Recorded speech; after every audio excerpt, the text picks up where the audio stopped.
chiropractor. Chiropractor. Yeah. I had a great chiropractor when I grew up. Yeah? You need that light on, Brian? Yes. Yeah, Yes. turn it off so you I will. By the way, Mark is going to take over when you leave. Yeah, he told me. What's the? Dougie told me. Hey, when? Dougie said. You don't need that. When? Huh? It's not working yet. Oh really? I don't even need these. No, you don't. No, we're going to do the shit and take phone calls. You say it's not working yet. So what? This isn't working, Oh, okay. but it's going to be working. All right. And you, by the way, did you see we changed our mind on what your deal is? You can stay out. Oh, all right. Awesome. Awesome. Awesome. Awesome. If you want. Of course. Okay, Stan, you've been sitting much too long. Welcome to Truth, a radio program designed with you in mind, a program whose sole purpose is to empower you, our listeners, for information that leads to knowledge, and knowledge is what? I know you've heard it time and time again. Knowledge is power. And as always, I want to empower you to take control of your life, those things that impact you, your family, and your community. As always, too, I want to encourage you to visit us at our website, www.win-truth.com.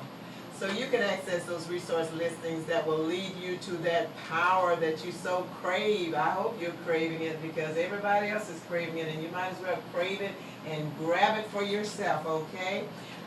There's such power that you guys can have if you only had the information. And once you have the information, you need to use it. Put it to good use for you, your family, and your community.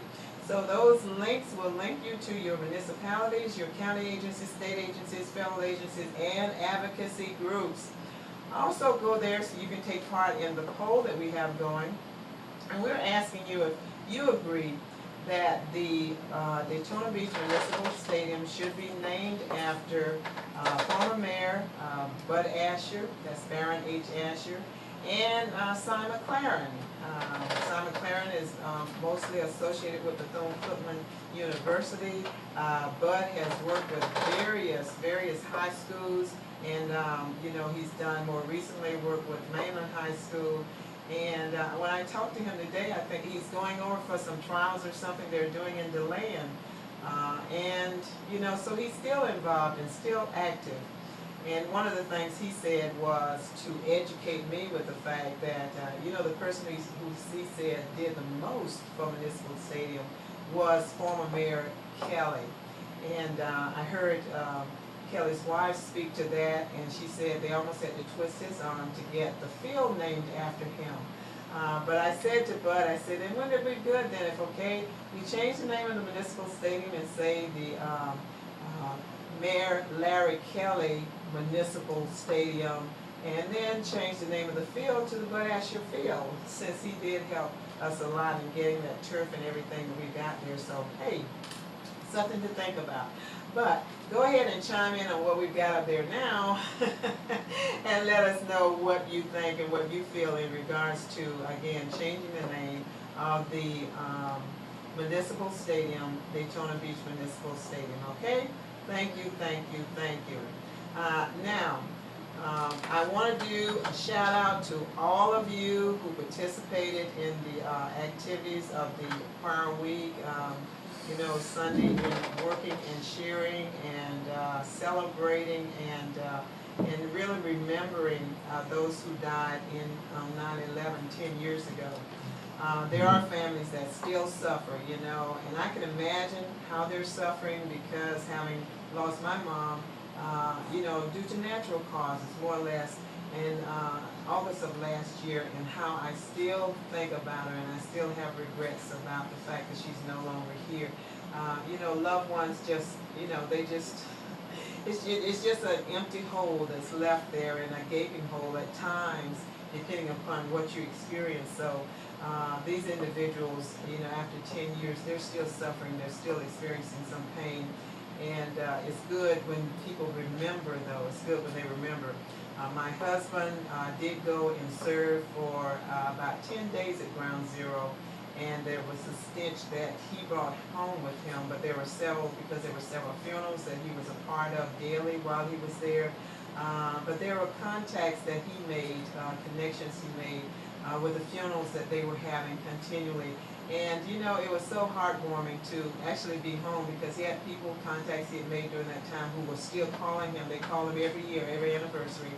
And one young man called him on Sunday morning before we went to church and said to him how much he appreciated what he had done for him and his family during that time, and shared with him that things were going well, you know, that he was in school, and let's see, he is now, I believe my husband said, 18 or 19. So, you know, he's surviving. He's getting over, not over it, but getting through it, and maintaining contacts with people who were there at ground zero, I think, made a big, big difference. So my husband is always so moved and stirred whenever those persons that he met and had an opportunity to kind of help to uplift their life, even in that difficult time period, when they contact him. And again, they do that every year. So, so he has a chance to then not only renew their acquaintance, but also a chance to give them even more encouragement. So that was a good thing, I think, and it's good that we remember, Who am I? I'm Gwen Asbury. I was former city commissioner, retired city clerk, city of Daytona Beach, current president, CEO of Eley Enterprises, Inc., a consulting firm on politics and ethics.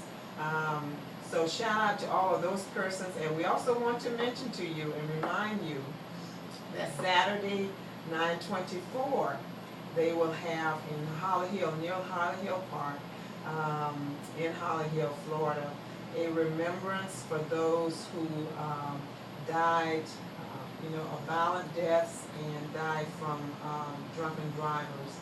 And again, we would love to have you guys come and show up for that. It will start, people will start arriving at 8:30 a.m. The ceremony will actually take place starting at 9 a.m. So that's a time for remembering too. So as a reminder, be sure to go out near the Holly Hill Park off of US 1. I guess they have another name for it in Holly Hill, but go there and you'll see the crowd, and you'll see the balloons, and you'll see the people. Just a way of letting them know that those who have died from violent crimes and the like, and drunken drivers, that you want to remember too, and to give support and show support for those families, and it will be appreciated, I assure you. Now, we do have our wonderful guest with us today. And ladies, look at this guy. You know, he's talking about, somebody told me, guy, I have to say this, Patrick. Said that he has on glasses and he looks like a nerd. I tell him he looks handsome. He looks very, very handsome. I hope it's showing out very well. If that screen was bigger, we could see once and for all. I'm going to send you a copy, because just a reminder to you guys, we do now put portions of our show. I tape it, I put it up on YouTube, and you can actually go to the website. We have several YouTubes of various shows that are there. And once you go to those, though, you can also just go on over to YouTube, to the site, and see all of them. And they really are very, very well done. And, yeah, and you know, we had our state attorney, R.J. Larissa, on last week. And I have 5 of his that have been placed there because he was so good. I tell you, the information he shared, that knowledge that he expressed was just fabulous. So I've got the 5 of him. Sometimes I do 1, sometimes I do 2, sometimes I do 3. But with him, he's the only one I've done 5 with, because he has shared so much good information, and I wanted to make sure that I shared that with you guys. So we do have that connection on YouTube at www.win-truth.com. So you can again see, and you know there's snippets, it's like 10 minutes at the most that you can put on Facebook, but go there too if you want more information about the September 24th event, because the little snippet that we have, a 10-minute, it tells you about specifically where it's located and everything else, so you can get even more information. So do that, okay? Now, my guest is Dr. Patrick Eley, and he is a chiropractor. And I call him a nutritionist. Do you consider yourself a nutritionist? I know you're studying it, and you are saying to your patients this is what you should do or not do, but... My sister has a master's degree in nutrition. She's a nutritionist, dietitian. You can call me a nutrition guru. Okay, he's a nutrition